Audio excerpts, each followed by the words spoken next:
Hey, I see us on YouTube. Yeah. So then underneath it, there should be like a little share and then like embed. Mhm. Do you see that option? Yep, yep. Okay. And then just go back to Wild Apricot and then website and then click on the board meeting thing. And then you should be able to click edit that page and then just paste it into that HTML thing.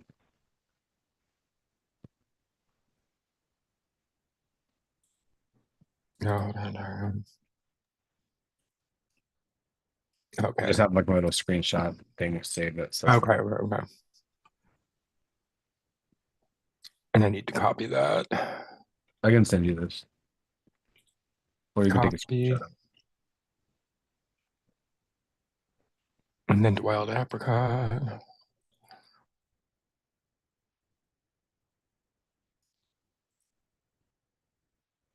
Let's see here. Under members. Board meetings.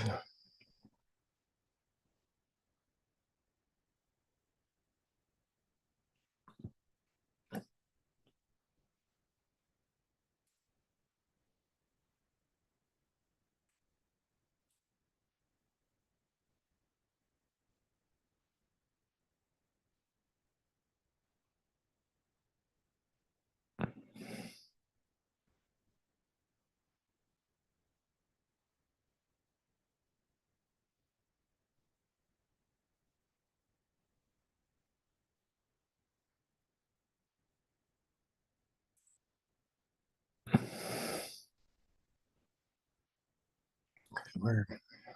There we go.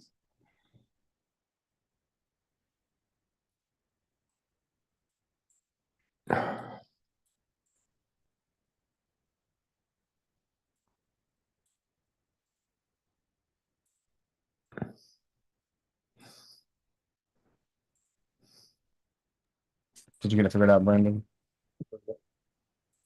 Hold on. I'm trying to copy and paste this shit.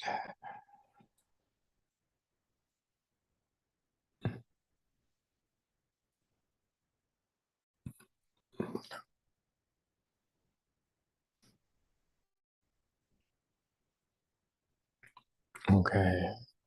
Saving. Wild apricot is now updated. Okay.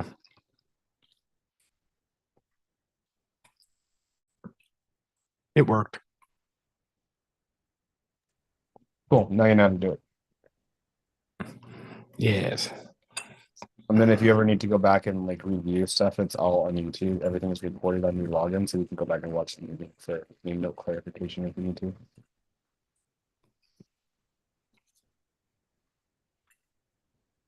And then just as people come in, since you're the host, just rename them their actual names so the AI knows who's talking.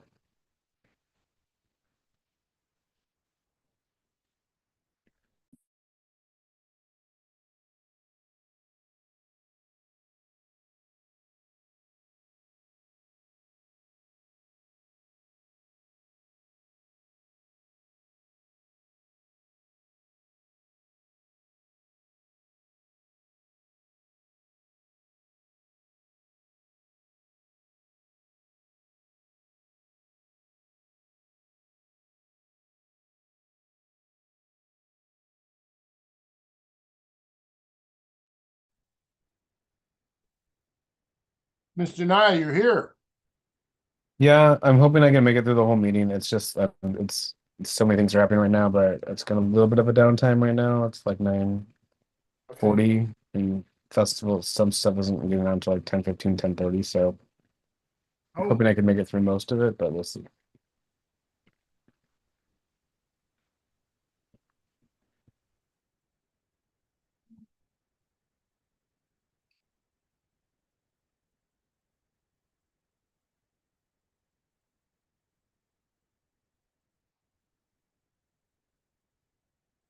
Brandon, I think you got a Word doc version of the agenda for tonight. I have it open and ready for notes is taking. Okay. You guys have that tsunami warning, huh? What? A big tsunami warning's coming right towards Washington and Hawaii. Oh, okay. I assume there was an earthquake someplace. Yeah.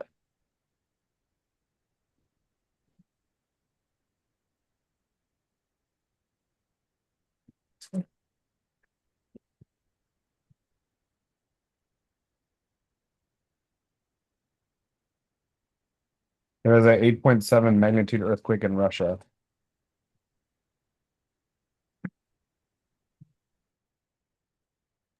So Hawaii and the whole West Coast, like Washington and Oregon, are under a tsunami watch. BC got spared. Say it again. BC got spared. Well, no, I mean, I think BC's inland far enough. It's just like it's not really. They're not really worried about Seattle. It's just like the coastal areas, I think.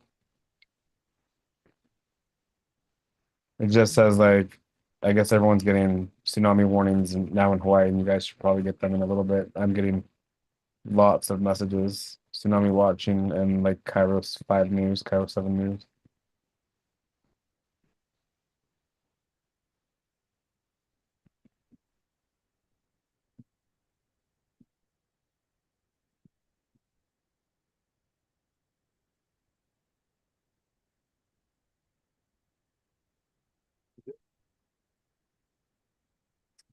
Hey, Brandon. Oh, hang on. Let me take this message offline. It doesn't Huh? need to be. Oh. No, let me just do this.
Does anybody know how to share a document?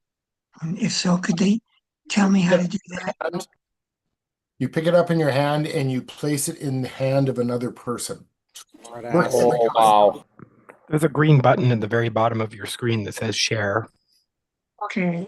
So when I clicked up, it says someone else is sharing.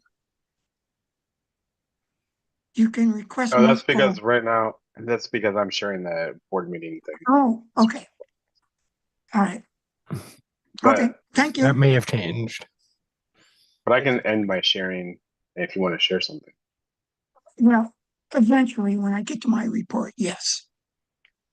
Yeah, if I Okay. stop sharing, it's gonna come up and there's gonna be a share button. It's gonna ask you what window you want to share, and then you just choose the document you want to share, and then it'll come to us. All right. Sounds easy. Thank you.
So you know, I didn't get us good seats.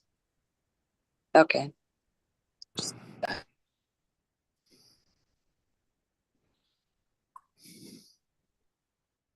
like your pit. Where are you going?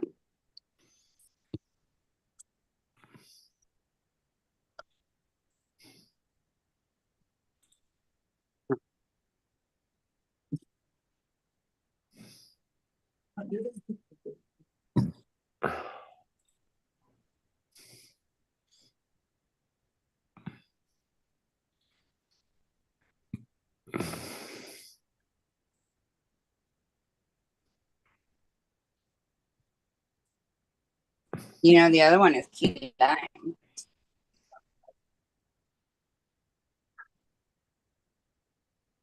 Josh, when are you coming back? My flight is next week, Wednesday.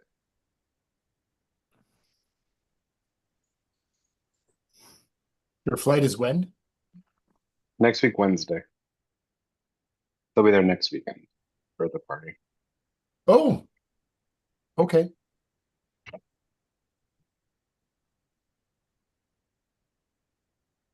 Okay, folks, it's 7 o'clock.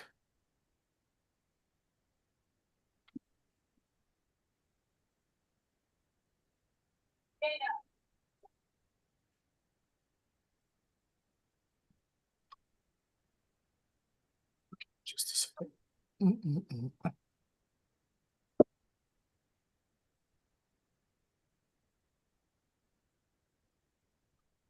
Okay, so let's get this rolling.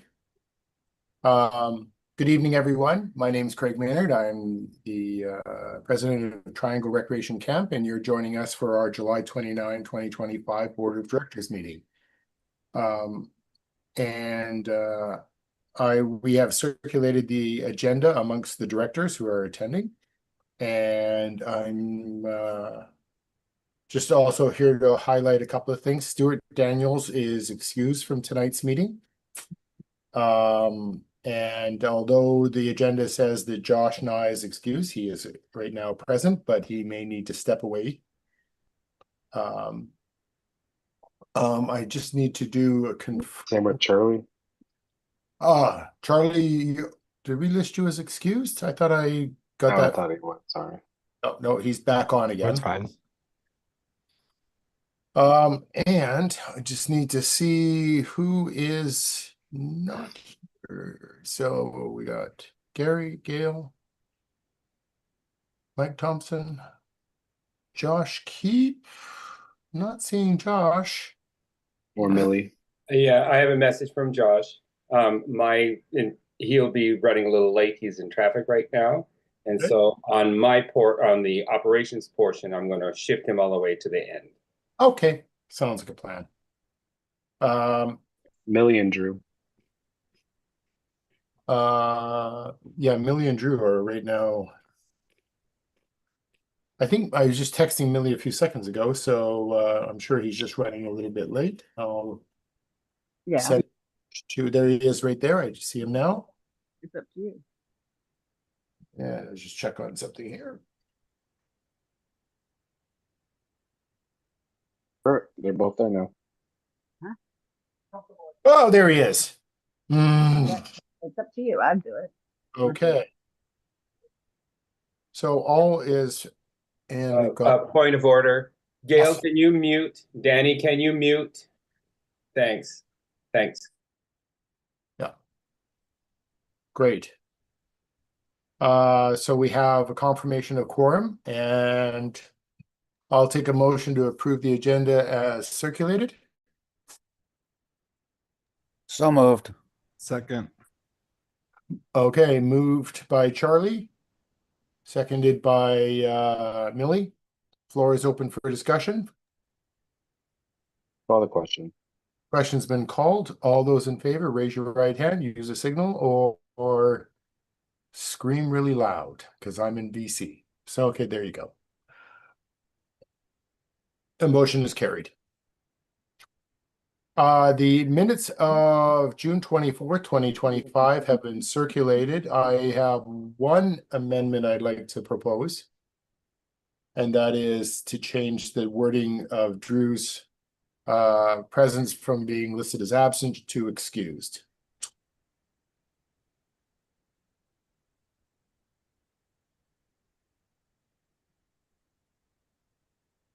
Floor is still open for discussion. Call the question. Question's been called. All those in favor of the amendment and as amended? All those opposed? Anybody abstaining? Drew? You're abstaining. One abstention. Okay. Moving on to the reports of the officers. General announcements from coming from my office. Right now, no new announcements. Strategic planning is still on hold pending, which is coming from the January strategic planning meeting. So on hold, we're still waiting for Stuart to move forward on the 5 top items on his list. He's a little busy these days, so we'll revisit that later. External Affairs has nothing new to report.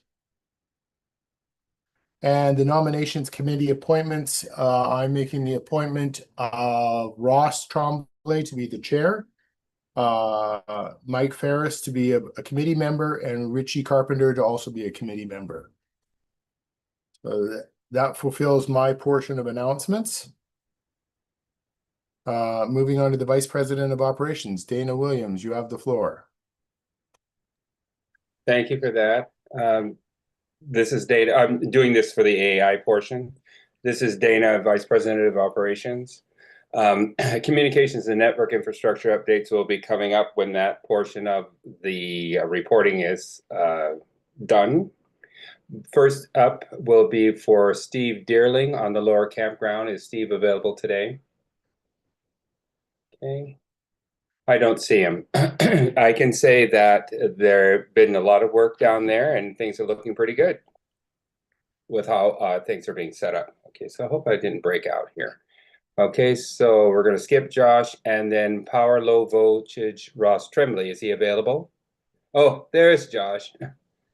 Okay, so Ross Tremblay's not available, but Josh is. So we're going to go back up to Josh Keep, and he's going to speak to power high voltage. Good evening. I hope everybody can hear me. I'm doing this from my phone.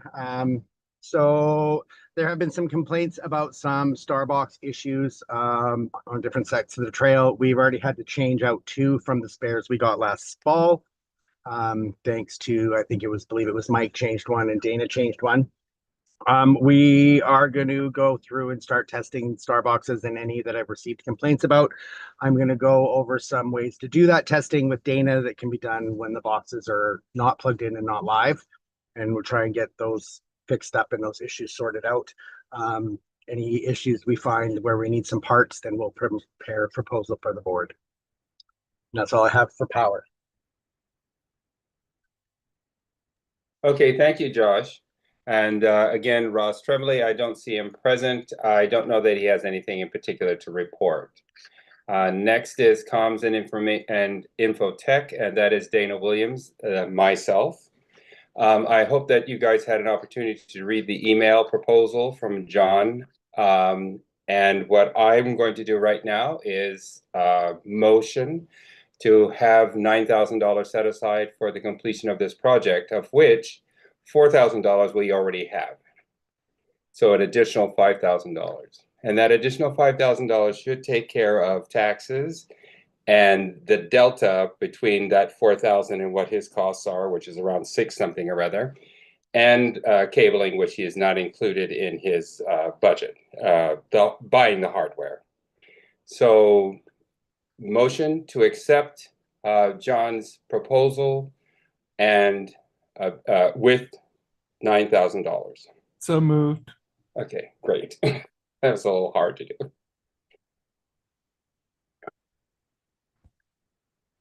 A second. I'll second.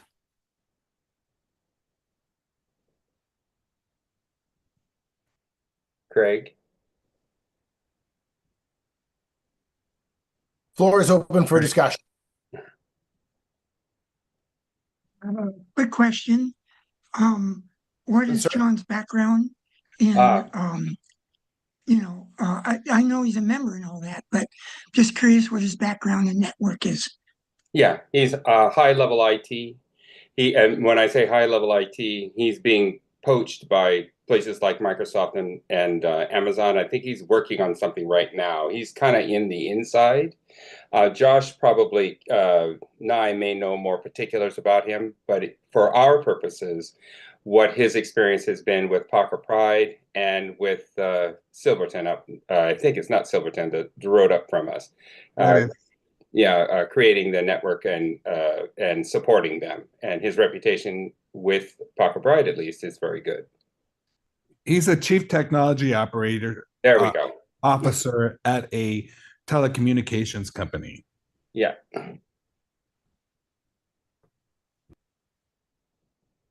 And any other questions or concerns? Josh has his hand up. Okay, Josh.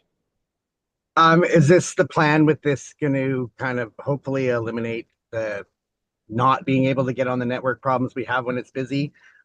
Like I've said before with the water counts, I've pretty much given up trying to sign in on a busy weekend because you can't get online. So is the hope that this will solve this problem? And that is the goal. Yes. Are we going to go back? Is it just going to remain free, or is there a discussion that we're going to go start charging for internet again? I mean, you don't go anywhere in the world. There will be a free level. More discussion needs to happen. Financial affairs has to get involved. This project isn't going to establish any sort of billing. Okay, so that's outside this work. We're just going to set it up so we have the VLANs and stuff that necessarily. So if there is a discussion about that, financial affairs, that they can establish a billing, and you get higher for hire and that kind of thing. One of the things you're talking about, and it's appropriate, when we do get busy, we get busy. And one of the things that's happening is people are downloading in the background. Okay, so every single one of those things is a separate connection. My phone, for example, you see it, it's one connection, but actually it's not, because every port that's being accessed by every application that is attempting to download, I turn mine off, is another connection. This will be addressed in the future state with the console by using QoS. This is not blocking YouTube.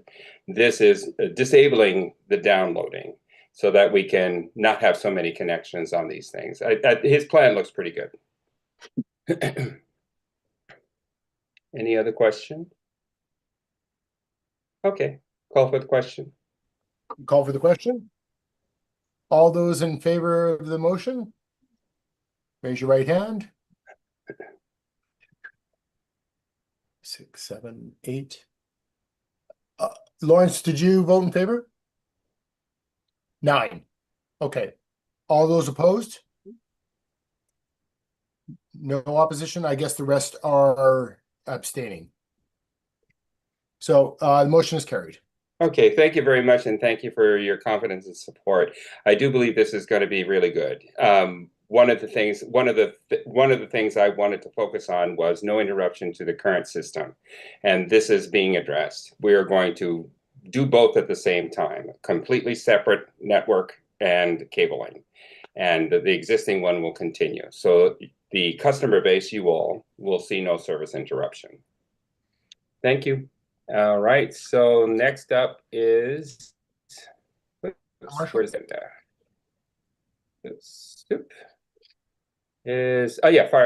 Brandon Weston, Fire Marshal. Hello, Brandon Weston, Fire Marshal here. We had our first delivery of 2 cords from the Seattle Firewood Company. It was quite good wood. It was a little expensive, but that is life.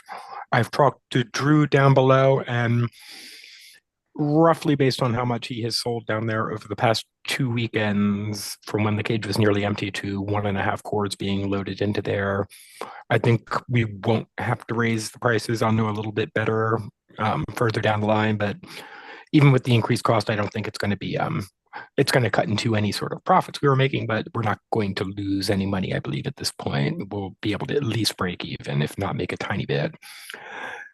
Diesel, I've filled the diesel. Diesel's been fueled. Propane is a little more expensive, or a little more exciting, I should say. I think we're well on the way to more than recouping our costs for the diesel. We have sold a significant amount of diesel over time. Propane, not diesel. My apologies. Let me see if I can get this up. Spreadsheet don't want to load.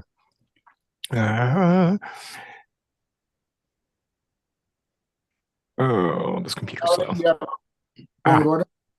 There we go.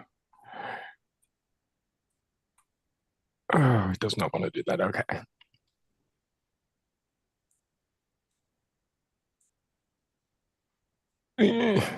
And can you pause for a second? I think Charlie wants to get in here. Charlie, you need to undo your mic.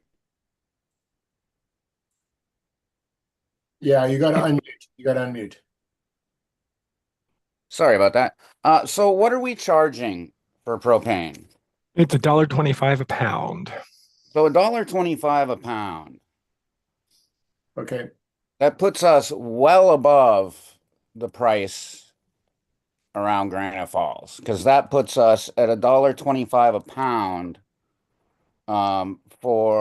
because it's 20 pounds for a propane tank. So basically, to fill a tank at camp is $25, and it's about 15 to 17 in town. So it's not just a little bit of price difference, it's a huge price difference, and I think we need to address this. Okay, Charlie, I'm going to stop you there. I got your point. I'll let Brandon take that, and we'll take a look at that going forward, okay? I'll look at the numbers and see if we can perhaps adjust that somewhat. We were charging 80 cents at the beginning of the season, which was far too low. So maybe we can come up with a happy medium. I'll look at the numbers again and see how that works out. Simon. Let's get you back on track, okay? Simon had a question. Unmute. Unmute, Simon. Unmute.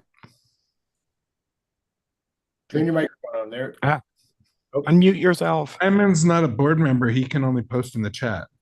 Simon? Simon. Simon's a board member. Hey, is anyone watching the YouTube or comments?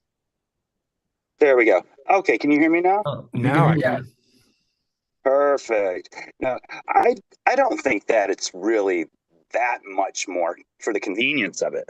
You know, to drive back into Granite Falls, yes, you can save $7, but Okay, it's wait a $7 minute, is the convenience charge, Okay, hang on a second. in my opinion.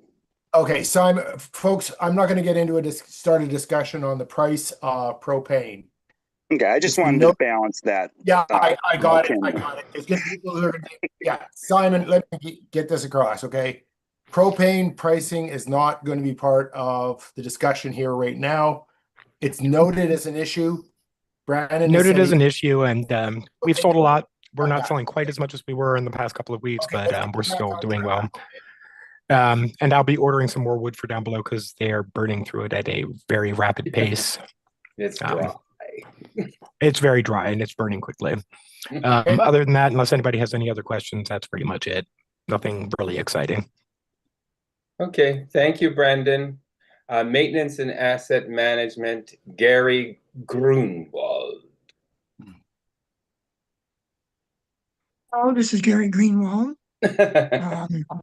Chairman for Maintenance Committee and the Asset Management. Let's talk about maintenance. I'll just go over a couple of things we've done in the last month or so. I'm sure everybody noticed that.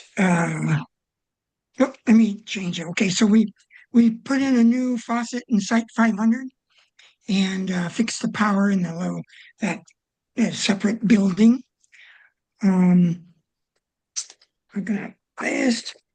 We're in the process of putting in the fire suppression down to the lower RV site. And we've established a checkout for the hand tools. The tool shed is locked up. There's several people who have the code. The names will be on the shed if you need it. Stephen Luray has done a good job fixing the wheelbarrows and the carts. He's been really helping out a lot. And we organized the Ops Connex. We'll be locking up the tools there as well. We did a little checkout board for the Lamborghini, so we know where it is. The main generator, Ross has been doing a great job doing the maintenance on it, and we're establishing standard operating procedures that we'll be posting. So sure, that's not. And then I do want to review the profit and loss statement for the trailers. Maybe. Let me see if I can do this. Let's see if I can. Let's see. Maybe I won't do this. Well, no, okay. A golfer makes top Oh, left. here we go. Yeah. There we go. Sorry, my computer seems to be a little slow, but oh boy. I just wanted to get some information out there about the trailers. There has been some questions on, the cost and whether it's worth it. If I can get this up, and if it doesn't come up shortly, I'll just do a quick review. Oh, here we go. Let's see if we can do this. I'm sorry, guys, that my computer's really slow, but not sure why that is. Okay. Come on, boys. Okay, let's see. Trailers. There we go. Sorry about this. Come on, baby. Yeah. Well, let's see. Okay. Well, come on. My computer's been really Yeah, slow do you lately. have those numbers in your head where you can say, yes, Yeah. we are doing okay? I'll No? stop sharing. Sorry about that, guys. Yeah. So anyhow, real quick, the total rental we projected at about $3,000 for the year. Right now, we're currently at 2,222. So we'll definitely make that and maybe a little bit more. Our expenses, I put in general maintenance, advertising, propane. I ended the year shutdown, added power in there, and a charge off for the initial investment that we did. Basically, the total expenses for the year is $2,150. That gives us a net income of about $850. That's about a 28% profit return back to the campsite. I did want to go over real quick the comparison of charging the rental trailers compared to if we charged it to RV sites.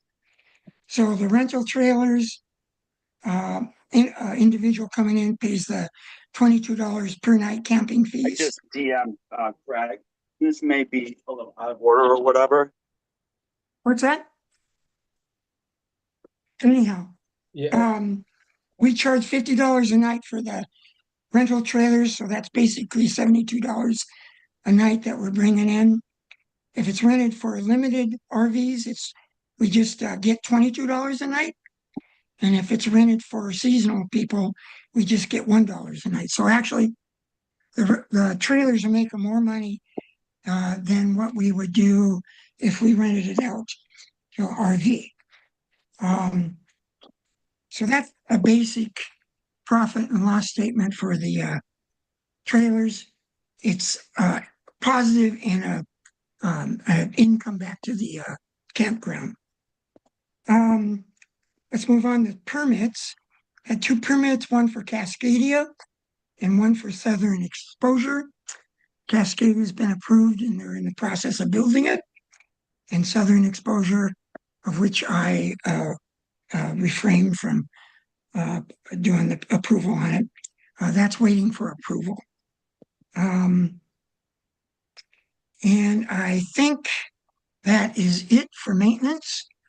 Asset management, we are in the process of working on that. I'm thinking about buying little numbered stickers that we can place on each piece of equipment and to help us keep track of the different pieces of equipment and the assets and so forth. That's it for asset management. Are there any questions? Yeah, I have a question.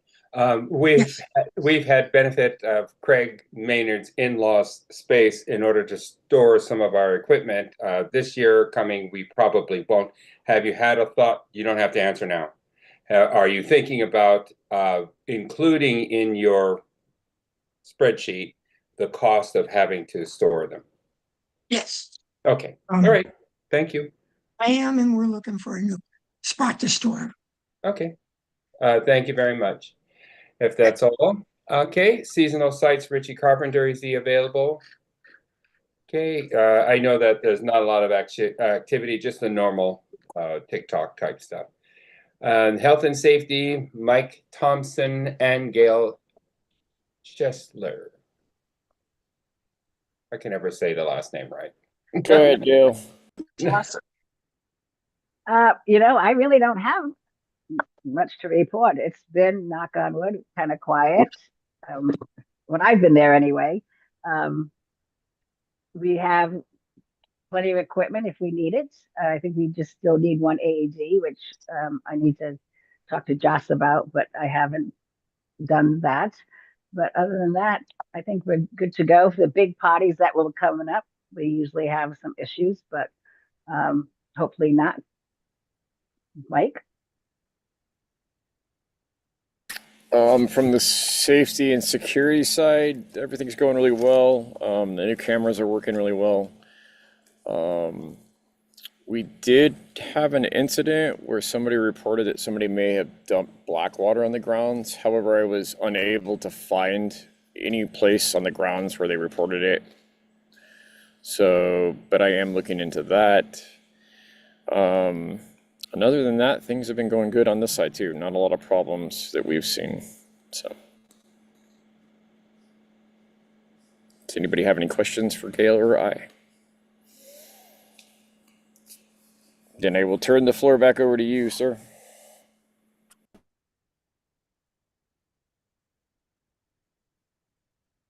Dana, unmute. Sanitary Affairs, Mike Ferris. Thank you. We had our 4th of July party, and I don't think we had any complaints about porta potties, which is a great thing. So having the porta potties be the special service afternoon is working really well. So we'll continue to do that. I've also asked that on Tuesdays after the event weekends, including the K9 weekend, that they'll come earlier in the day to pump the porta potty, so that anything that's left over from that weekend will be taken out sooner versus later in the afternoon when it might be warmer. And for the coming weekend, coming party weekend, we'll have them done the special pumping at noon or 2 p.m. on Saturday.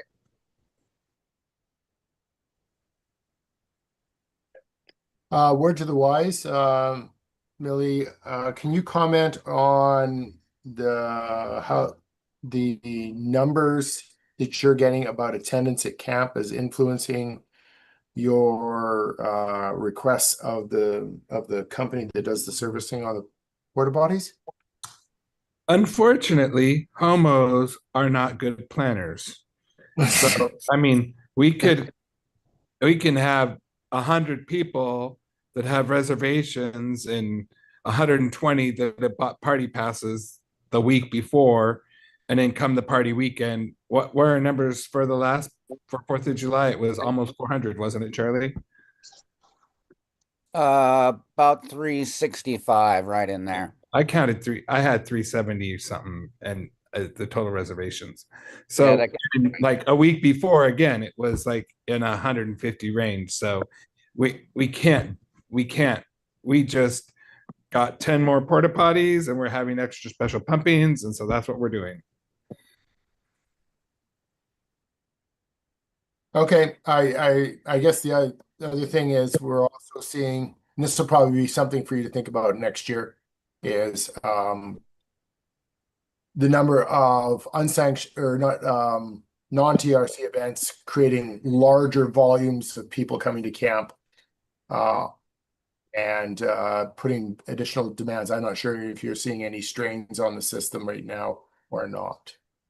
The furry weekend was really quite busy, but I don't think we got to a point where we needed a special pumping. Okay. Thanks for answering my questions. Okay, thank you, Mr. Ferris. Next is water system, Josh Keep. Thanks to Dana, who's been performing all of our water testing and dropping them off.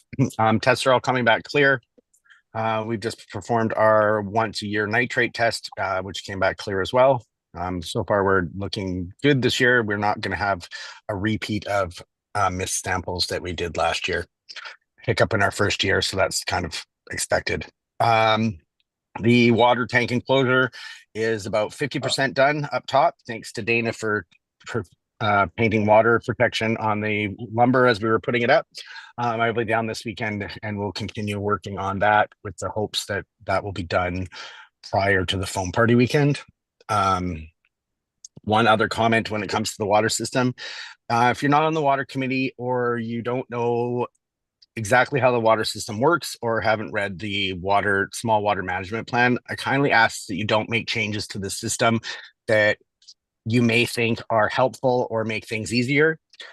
There are certain things that don't work properly to some people's opinion, or example, water leaking when you fill the fire suppression tank. They're not ideal, but they are certain things that are listed in our management plan. We have to do a certain way.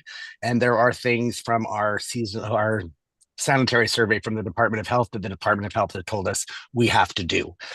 So if you think making a change is being helpful, please kindly ask before you make changes, because the changes that some people are making aren't as helpful as they think they are. In fact, they're exposing us to contamination, which if that occurs, then we have to drain the entire system.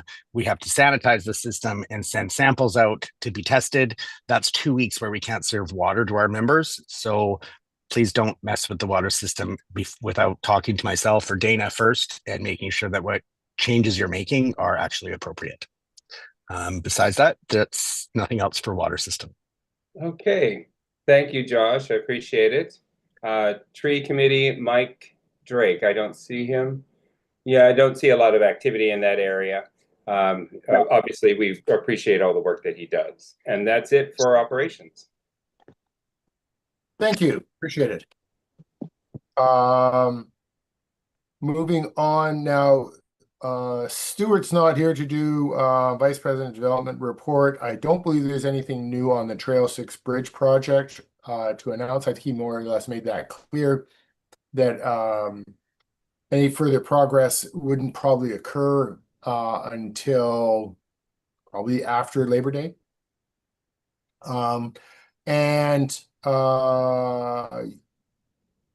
Gary, you gave as part of your prior talk discussions about approvals on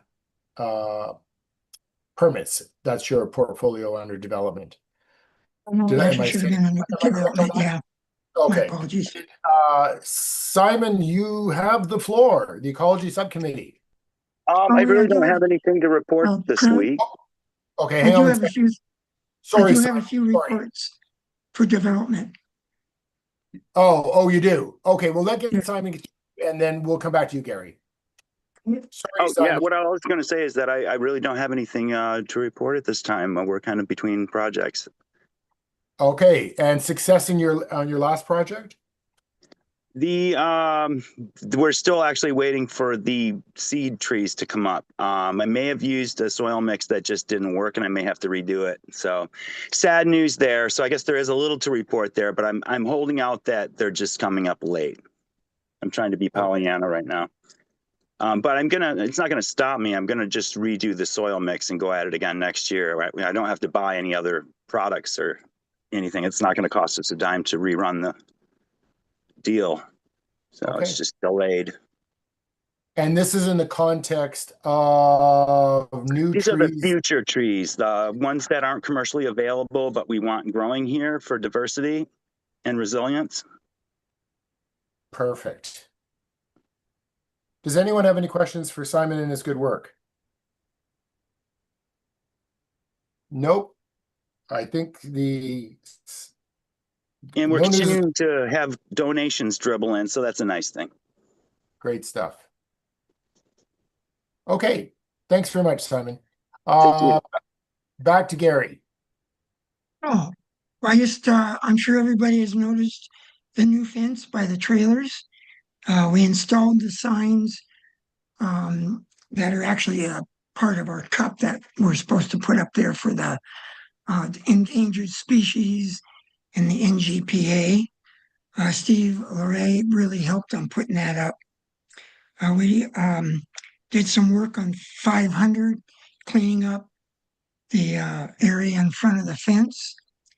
And also with 500, we are working on putting some permanent structures in there. We're going to start with the kitchen area and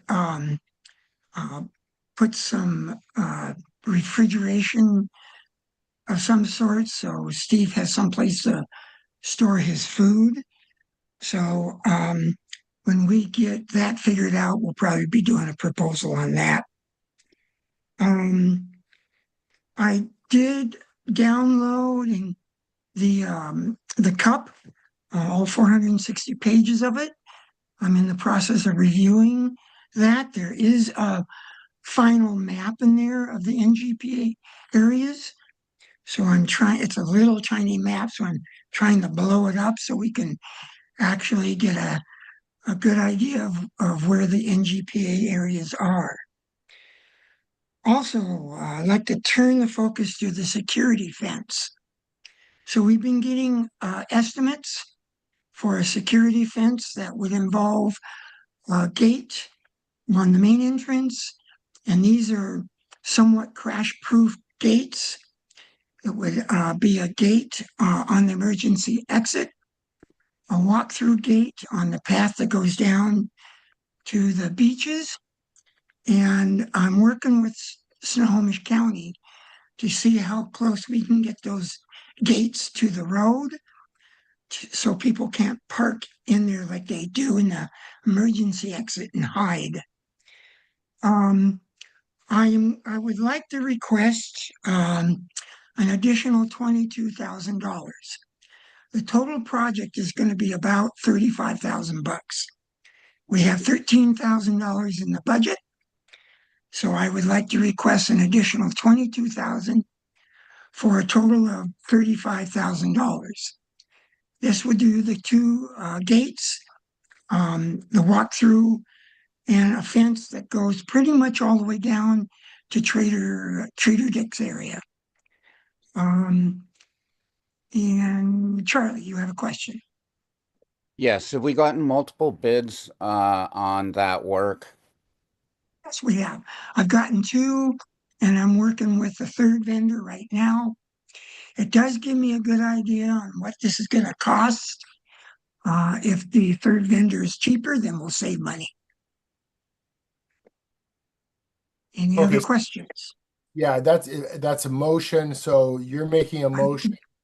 I'd like to make a motion for an additional $22,000 for the security fencing. Okay, let's get the second. Let's throw the floor open for debate. So do we have a seconder? Seconder? Second. Seconded by Mike Thompson. Floor is open for discussion. Millie.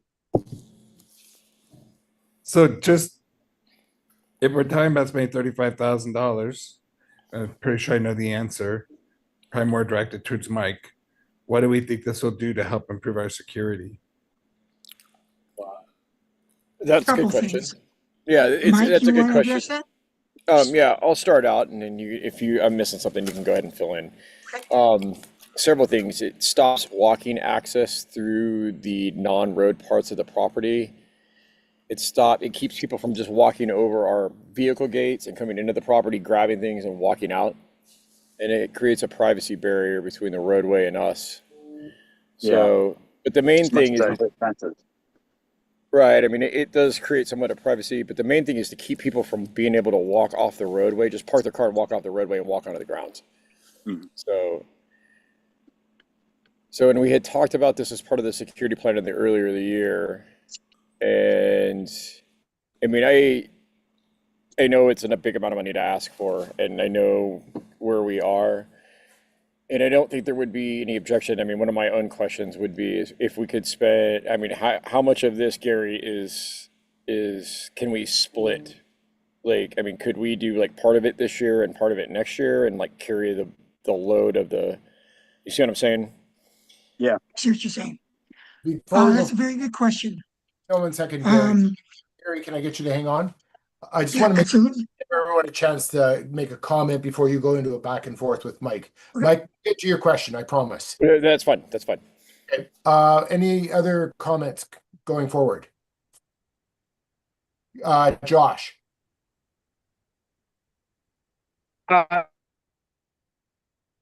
Just my comment that we're sitting here in a board meeting and now we're having another discussion of $22,000 that I kind of feel like we got blindsided by because there's no information being provided prior to a board meeting. It's getting brought up in the middle of a board meeting, which I don't think is appropriate.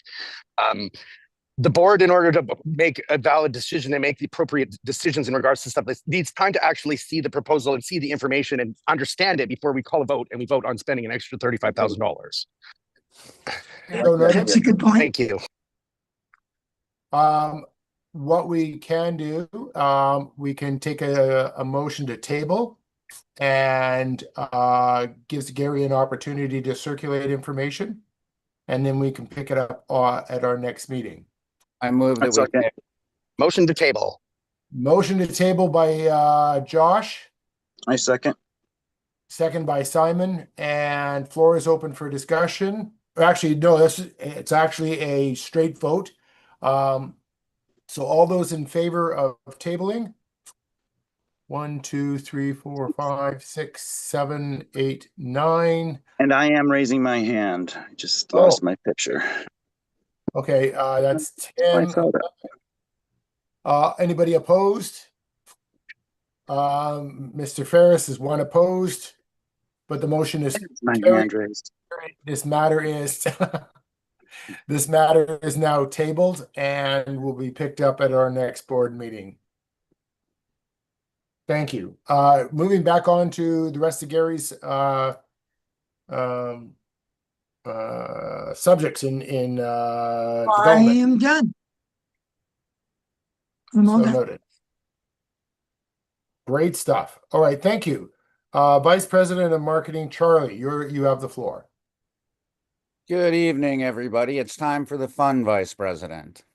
All right, so Black Forest, the party was a big success. Friday night Purgatory at Trader Dick's was a blast. We had a great new DJ audition with us. DJ Clover did a fantastic job. We'll be looking at adding him to our Saturday night rotation next year. Our quartermaster Steve did a nacho bar for the meet and greet, and it was extremely popular. Cascadia hosted Moo as usual. The place was packed. The heel toss and Seattle dogs at Woodpeckers went very well. The Saturday night party was extremely successful. Del Stamp played a great set as usual. Thank you to all the volunteers that made this event possible. So let's talk Black Forest financial results. So by my count, we had 368 paid in attendance. Of those, we had 113 week of party passes at $80 each, totaling $9,040. 76 limited member passes at $70 each for $5,320. 55 regular member tickets at $3,300. And then you add in our 77 seasonal passes, 25% of that total is $3,950. In addition, we had on-site sales, 10 Friday night party only for $400, 23 Saturday party only tickets at $1,150, meaning the entire event brought in, drumroll please, $23,160. Almost enough to pay for Gary's motion. As part of our 50 for 50 campaign for the marketing team, we hosted a pop-up beach party on July 19th. This was very well received by our membership. We had music, a big food spread by Steve Deering and team, and a killer punch. The leftover punch was even better when we put it in the Trader Dick's slushy machine later that night. So a huge thank you to Mike Thompson, Matt Schaefer, Thomas and Gail, Steve Deering, and Richie for their help making this event a success. So thank you all. It was a very nice, mellow day. So next up, as you all know, is The Littlest Mermaid, the return. Can I interrupt you so that you don't go past the number that you just gave? I think you said the number was 25,000, did you say? 23,100. 23,000. Okay. May I ask how much did you spend to get it? That would take a little bit of deep diving into the budget because I've got a lot of budget line items that aren't necessarily set aside for this party. And we don't do things like a pre-liquor inventory to determine how much liquor we use at each event, things like that. So I can't honestly give you an accurate number there. That would require doing an inventory before and after each event and things like that to get an accurate cost of the event. So But you you can rest are, assured that approximately 50% of that income went to producing the event. That's generally where we run, is about 50-50. 50% profit, 50% expense. okay. Okay. Okay. Yep, carry on. As part of our, excuse me. Next up, The Little Mermaid, the return of the TRC foam party. We are in full setup mode for this event. We have partially tested the foam equipment. We will do further testing this weekend. With the new equipment purchased this year, we should be able to create much more foam than in years past. Our plan is to foam the entire back tent. Mike is in the process of building a auxiliary dance floor in the third tent that will be the foam space. So should work out well. Decorating the party site starts this week. The party weekend will include a meet and greet at Cascadia, with Moo also at Cascadia the following morning. So no sleep for the wicked. Next up is brunch at Site 500, featuring the edible delights from our quartermaster. The Saturday night party will feature DJ Sassy Squatch. This will be a true undersea adventure. And just a public service announcement to everybody. TRC will not, I repeat, not be offering clothing check for this event, so please plan accordingly. Saturday night after hours will be hosted by Trader Dick's and will feature the return of Steve's Nacho Bar. Southern Exposure will also be doing 2 a.m. mac and cheese. There will be a Sunday send-off brunch at Site 500. Okay, so moving on. So we're well into the planning for our golden anniversary celebration, TRC through the decades. Think pure gold for the Saturday night event. Everything will be in gold to celebrate our golden anniversary. There will be many surprises throughout the weekend to truly celebrate our golden milestone. Friday will be at the Doghouse with music from the 90s and 2000s. DJ Breezy will be spinning the tunes from 2010 and 2020s for the Saturday night event. And Sunday, we will offer up the Queen of the Mountain pageant, followed by a tea dance featuring DJ Pup Loki and the music of the 70s and 80s. Okay. The remaining non-TRC events on our calendar, Quake Rugby has actually canceled their event for the first weekend of August, the same weekend as Vancouver Pride. Other than that, we have the Pups coming in the weekend after Foam Party, August 15th to 17th. Pup events will take place at Junkyard Dogs, Cascadia, Southern Exposure, Site 500, and Trader Dick's. These will be private, ticketed events. If regular TRC members wish to attend, they need to reach out to Stuart about buying tickets. Okay, moving on. Friends and Family. Friends and Family weekend will be August 22nd through 24th. We're planning to have a Friday meet and greet at the Doghouse. Wig Out will be the theme. Moo at Cascadia, Drag Queen Bingo and Movie Night at the party site, Site 500 potluck, and a night at the gazebo. What more could our straight friends ask for? Merch sales. Merch sales are going well. We are launching online ordering for our merch. The plan is that somebody can order and pay for a hoodie or a t-shirt or something online and then pick it up at the host hut. For those of you that are involved in selling the merch, there's going to be an extra step moving forward. You'll need to select the size when you're actually charging through Square.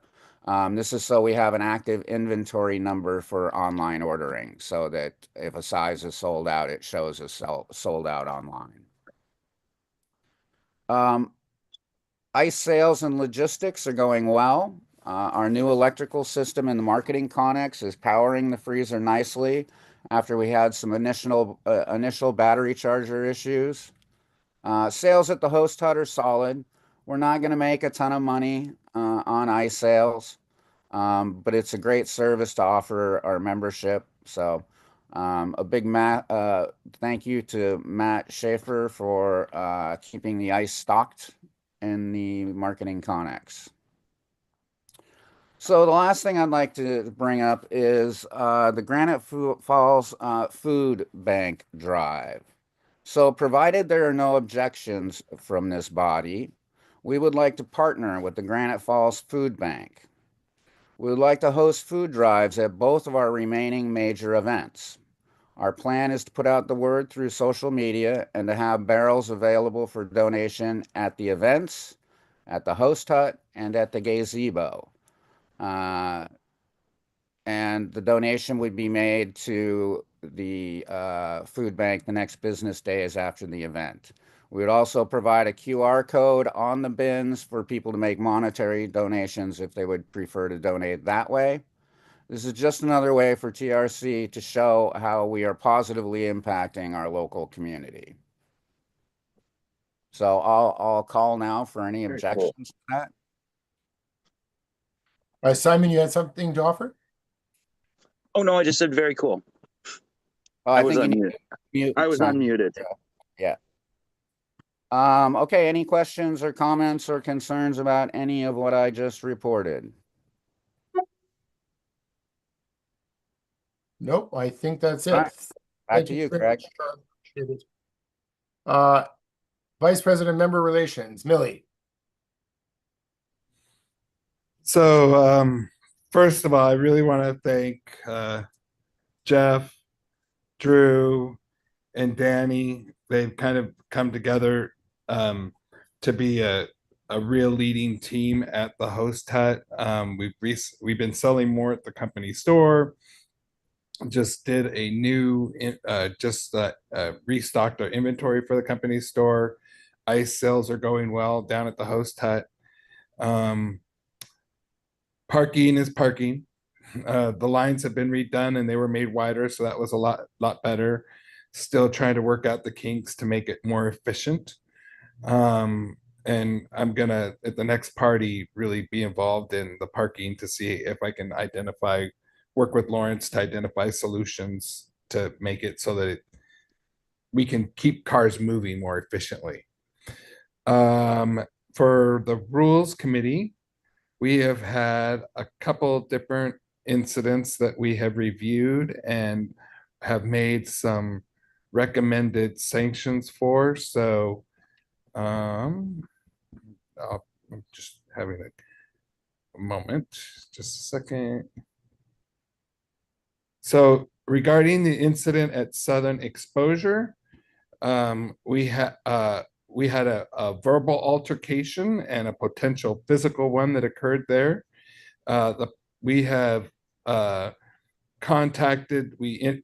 interviewed the person that was involved, and he was very, very contrite and apologized profusely and admitted that he had issues with alcohol and anger management. So our recommendation will be a 2-year suspension followed by a 1-year probation and a successful completion of an anger management class.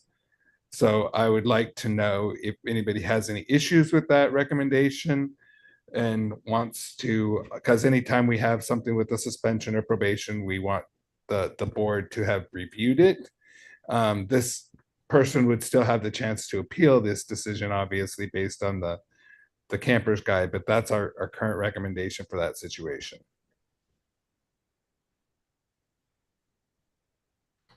Okay, Is there a motion on the floor? Is there a motion on the floor? No motion on the floor. It's just whether or not the board decides to accept or not accept. If we don't say anything, it's considered accepted. I have a question. I'm a little confused. Is that something that needs to be voted on by the board? No. He's just giving us notice about it. And if anything, it would be an issue just for the committee to take back if we're giving them an opportunity to give some feedback. That's all. No. I'm in a meeting. Thank you. So we had an issue that's been appealed that we're still we contacted. This is regarding the verbal assault on Danny 2 years ago. It was appealed to the executive committee. I talked to Danny and got some recommendations, and then re-engaged the rules committee. So we'll be making a recommendation to the executive committee based on that.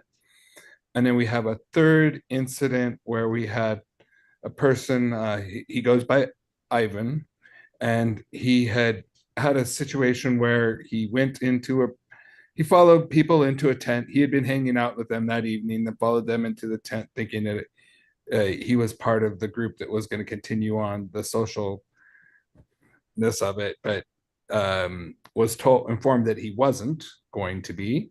And then there was also another incident regarding a phone that went missing from an RV. Now we reviewed, we had interviews with the person that reported it. We reviewed, we interviewed Ivan, who was the person who was accused. And then we also had somebody who was a witness to this person who went into the RV, and that person, based on what they said, couldn't confirm whether it was the same person or not. So we will be making a recommendation of 1 year suspension, followed by 1 year probation. Okay. Any All right. questions?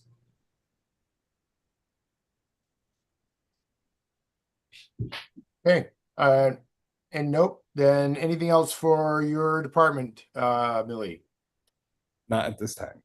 Okay. Thank you very much. Moving on to Secretary Brandon. People have been doing pretty well with the check-in, check-out. I would go over and show you the numbers, but the sharing thing has not been working quite as well as you might think so.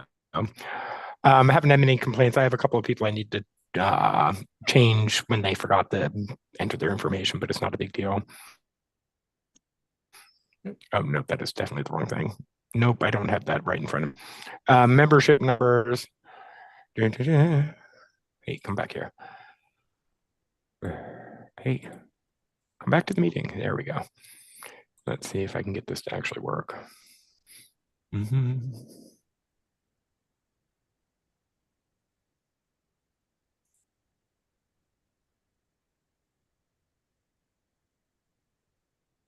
You know what? You can always share it later.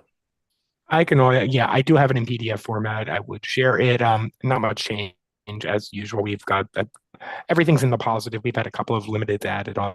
We've had a couple of seasonal concessionals, and we've had a couple of, I think there were actually 6 new regular members, if I recall correctly, which is actually pretty good.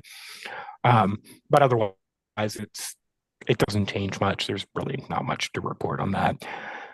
With the policy analysis group, we're working on that end with Millie on some proposed changes, particularly to the conditional seasonal members and guests and whatnot. But we will present all that once it's been fleshed out a little bit more, and we've reviewed all of that. And as usual, any suggestions or proposals, send them to pretty much anyone on the board or directly to me, and we will look at them and hash that out, see if it has any unintended consequences or if it's a good idea, and we will throw it into the green book if they are so passed by this board.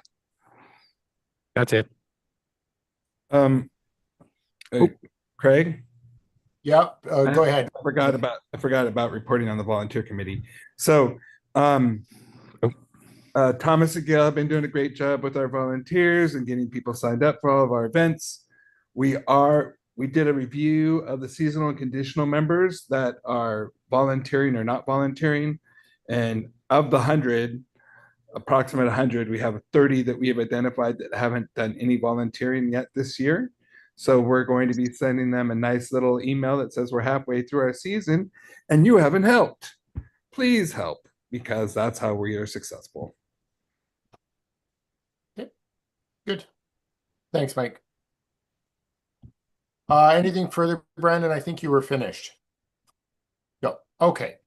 Moving on to the treasurer, Josh. I mean, not much to say. You guys see the reports. If there's any clarification you need, let me know. The ramp usage seems to be working pretty well for everybody that does it. It saves a lot of time on reimbursements. Just please, if you're using the ramp card, to timely update your receipts and make an actual note as to what you're using the ramp card for. If it just says tool, or if it just says like something weird, it's hard for me to decide where to put that in the budget. So the more detail you can put in your statement or memo line, the better for me, just so I know where it's supposed to go. The Amazon purchases seem to be going pretty well with that, because I can pretty easily see where they're supposed to be used for, and we're using the singular Amazon thing, so I don't have to search for receipts and everybody's email addresses and things of that nature. It's all in one nice account that is, we can track things, and if we need to make returns or anything like that, everyone has access to all of those transactions. So but if anyone has any questions or about any of those things, please let me know or reach out when you have those questions. Sorry, it's really late here. I'm tired. Just one question from the chair, and that is the contingency fee when it was initially put in place was approximately 10 plus years ago, and any further thoughts as to whether we should raise that amount? Yeah, at the end of this summer, at the end of this year, I really want to raise that, so we can have more in the contingency fee, just because everything costs more and more. Really, I'm just kind of waiting to see this Trail 6 project, how much this is going to set us back. And since Stuart hasn't been in the last two meetings, I don't really know what to even attempt to budget for that. And then hearing we need another like $25,000 for fences on top of that stuff too. I want to be sure that we have enough money before we make any recommendations for the contingency fund. I want to know the entire, what we actually are going to be spending this year for things before we talk about increasing that contingency fund. Great, thank you. Millie, turn your mic on. So Josh, I just wanted to know, what are your thoughts about the fence and our ability to afford that? I mean, we can afford it. I mean, it's not like we can't afford it. I mean, if it's gonna, I mean, I'd rather have security, and have something that, if we're gonna spend money, I want to make sure it's the right thing, and not we're just gonna build a fence that someone can walk through. And if it has the capability of, down the road where it's actually going to serve a purpose, if it can be remotely opened, or we can give our memberships, like our seasonal memberships or presence committee, like a card that then opens the gate, and things of that nature. So it's there. I don't, we tabled it, so we'll all look at those plans and see the proposals and how those gates and all the things are going to work. But yeah, I'm all for it if it's going to increase security. I mean, we have some strong donors this year, so if we're going to do it, we have the budget for it. I just want to be sure that we are, to review the recommendation, and also the Trail 6. It depends on how much the Trail 6 crossing is going to be. To put, Trail 6 crossing is going to be 100,000, and this is going to be another 25,000. Then that might be something that we'll have to talk about when we get to that point. But right now we're pretty cash strong, so. And we're only we still have two big events. We still have a lot of things happening to bring in income. So we're sitting at a nice spot right now. Thank you. Okay, hearing no more questions for the treasurer. Thank you very much. I don't think there was any unfinished business or any special orders. So the only matter is new business. Setting of the August 2025 board meeting. Usually we pick the third Tuesday, and I don't have the calendar open in front of me. Move for August 19th. So 7. I get a seconder. That's Gary. Floor is open for discussion. Call the question. Question's been called. All those in favor, raise your right hand or signal indicate. I'm raising my right hand. Or speak to the speak There we box. go. There we go. And anybody opposed? I don't think anybody was opposed. Motion is carried. Millie has two motions, and they're on the agenda.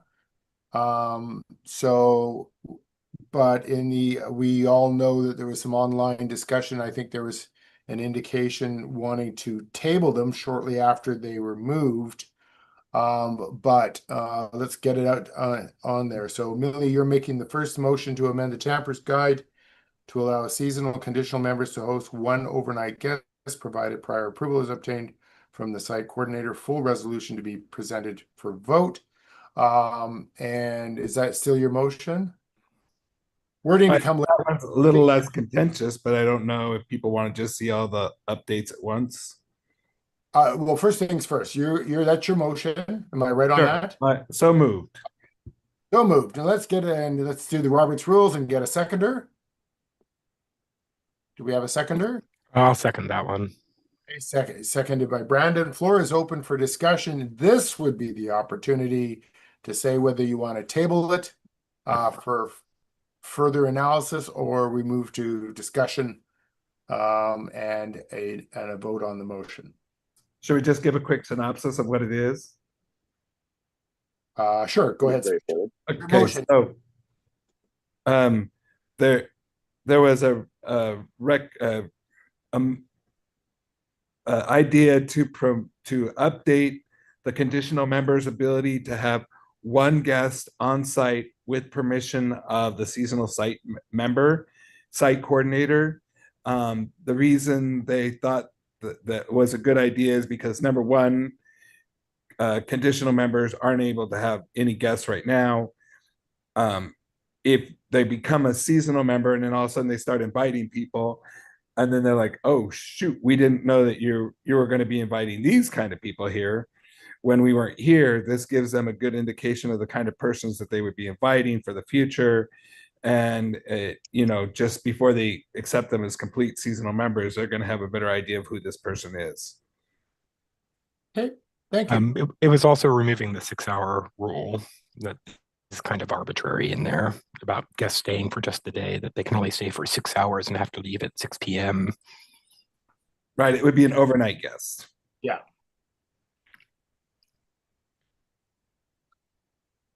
Any further discussions? Is there an inkling to table, or do we want to proceed? So proceed. Proceed. Proceed. I'd call the question on this one. Question's been called. All those in favor of the amendment? All those opposed? And Josh, Keep, I didn't get your vote on this. Your mic is muted. Is that a yes or no? Thumbs up, thumbs down.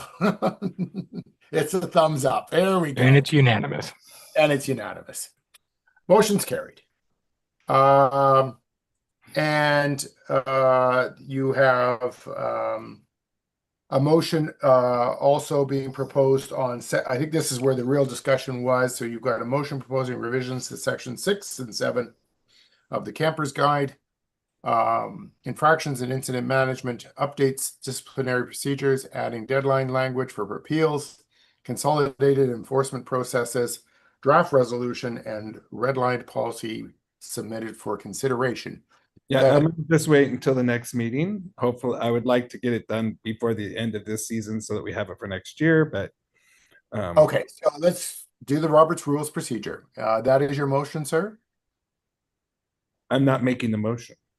You're not making the motion? No. Okay. Just going to wait until the next meeting. Motion to be made, and I'll leave it to you to decide when you want to bring it back before the board. Moving right along, audit committee, board committee, the audit committee. I don't have any new information. We are recruiting for an auditor to do the audit on the 2024 camping season. So keep your ears to the ground, and if you have any good qualified people who'd be willing to do it, I've got one in mind already. So anybody else would be great.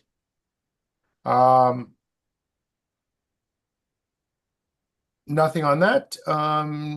Announcements, any updates or acknowledgements, anything anybody wants to add at this point in the meeting? Floor is wide open. Josh has his hand up. Oh, Josh, go ahead. Only a comment because Millie is in the process of rewriting that section. Something the board should be aware of, we've run into before, is that currently the way the Green Book is written, when there's an infraction, the Rules Committee makes a recommendation. We have had some issues in the past where the board then steps in and makes changes to the recommendation from the Rules Committee, which is fine if that's what the board wants to do. But it should be noted that the way the Green Book is laid out right now, if the board makes changes to the Rules Committee recommendation, you're screwing up the appeals process, because the individual cannot then appeal to the executive, because the board has made a decision and the executive does not have the authority to overrule the board. So we're doing things slightly out of sync.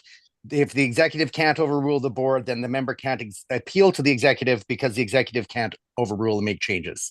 So if we're going to rewrite that section, those are things that we should be aware of, and we should be making changes so that the actual process works properly. That's a very good point. And when you read through the camper's guide right now, it's very confusing because stuff's all over the place.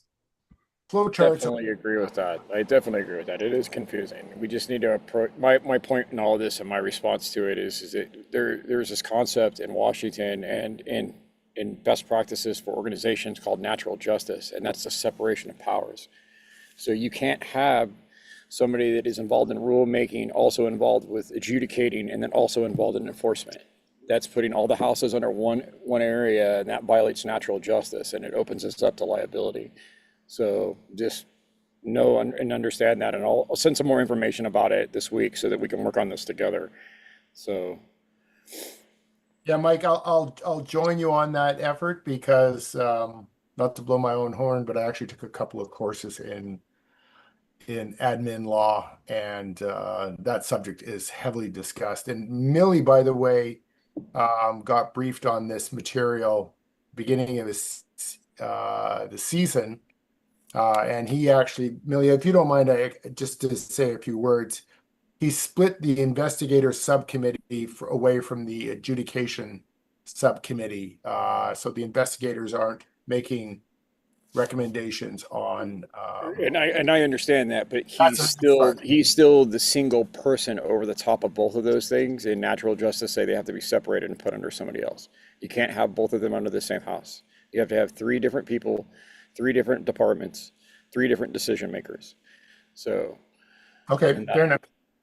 So I mean, I'm not saying it's because I'm upset or anything. I'm not mad or anything. I just want to make sure that we get this right, because if we make a mistake, I mean, it just hurts us. So okay, fair enough.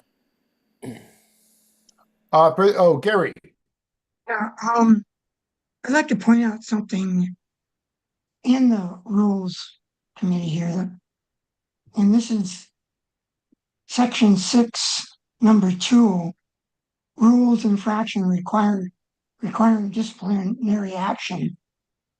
It says if a rules committee recommends termination or suspension of a member, that it's appropriate, the matter shall be presented to the board of directors by the VP of Member Relations for discussion and vote. So as I understand it, if there's going to be a suspension or anything, the board has to vote on it as per the rules, bylaws. I guess it's the bylaws. I want to point that out. It's the Green Book. Green Book. That's been kind of the way we've done it in the past, is that the rules makes a recommendation. If the board doesn't say anything against it, then it just stands, which is Well, it should be a vote. But it is a vote. It is a vote by not voting against it, basically. I don't know. Craig may have more to say on that, but that's generally how we've interpreted that, sort of. I think to Gary or Josh's point, the less the board says about a particular issue that has the potential to come back to it later after an executive committee has had a chance to look at it, is probably the better thing to do. Just so that the person doesn't realize that if they're seeking an appeal, two things are in play. One, do they even know that what the rules committee is recommending is they don't even realize that the finality of the thing can be done so quickly, and they don't get a chance to even seek an appeal in their own defense. You see where I'm going on this? They basically get the message from the rules committee, and then the board has already voted on the issue, and and then they've got to come back again and try to get the board to change its mind. That's got problems in and of itself from a fairness perspective. Never mind, you've got the executive committee, which is an inferior body to the entire board, supposedly second guessing. We went through this exercise, and second guessing the board, which drew all kinds of angst and anger. And then the matter comes back to the board again. So, but on the other hand, the way you can also look at it is, yes, the board gives its, I guess, if you will, its approval for this, but it's kind of a tentative approval on the notion that if the appellant says, I've got more information to add, I've got more evidence to add, I've got an argument to make, then the executive committee can look at that with new information in mind and give them an opportunity to look at it, make an argument, and recognize that if they still don't like it, they can take all that fresh new stuff that they've got and plunk it back in front of the board for the board to do a sort of effectively a reconsideration with new information. It's a bit circular. I think most people would say that. But on the other hand, one might argue there may be a better position for the executive committee to do oversight on the rules, or some other committee, or to Mike Thompson's point, maybe have somebody who was not part of the original process do an overview or review of it and allow the person to at least make an argument. So there's all kinds of commutations and permutations. I don't think we need to solve it all. Gary, I think you wanted to get a good word in. I just want to make a comment that I think it's important at the initial stage, if there is suspension or major, infraction or whatever, I think it's important that the board as a whole votes on it. Now, if they appeal, they appeal to the executive committee, as I understand the Green Book. But in my opinion, I think it's important that the board votes on any major suspension or anything as a whole. There is a point there that if it is above membership status, that the board should have input on it. But we've already got a group of us, Mike, Garrett, Craig, and I, and the secretarial policy committee that will review this, and we'll review it all, maybe even look at what other organizations are doing, and then come up with a proposal for the camper's guide that should be more consistent. Yep, Simon, I think I saw hang on one second, Gary, if you don't mind. I think I saw Simon's little green box light up there, and oh no. Okay, my apologies. Gary? Just saying, camper's guide currently says discussion and vote. And I think that should be done currently. For these cases to abide, by the camper's guide. If we want to change that, that's fine. But currently it says discussion and vote. That should be done in my point opinion. Of order. If we do vote on it, then according to Robert's rules, if it gets appealed to the executive and then appealed to the board again, first of all, it can't be appealed to the executive because the board's already made a decision. It couldn't be. That's the camper's guide said, that the appeal goes to the executive board. Oh, if they appeal. But that's if the board we makes can discuss this later. I just want to point that out. I know. But so we have I think we all understand we have issues with the camper's guide that need to be ironed out. We could vote True, on but this, we but need to abide by the camper's guide Okay, hang on, folks. currently as it stands. Let's Okay. rather than go back and forth like this, there's a couple of things we should do if we're going to follow Robert's rules. First things first, Gary, you have the option right now, here and now, to make a motion to address this issue. Okay. So that's one possibility. Saying you think you want to do it is one thing, making a motion is another. Okay. We can deal with the consequences of a motion that comes forward. And one of the things I'll say to you right now is a motion. I'll just stop there. Gary, do you want to make a motion? Not at this time. Okay. I just wanted to point out. I want to make a motion. I move that we adjourn. Okay. Flores. Second that motion. Second. Call the question. Question's been called. All those in favor? He's lost control. It's over. There's been a coup. There's been Yes, thanks so much. Bye-bye. Motion's carried. Good night, folks. Good night, Josh. Mhm. Good night, everybody. Good night.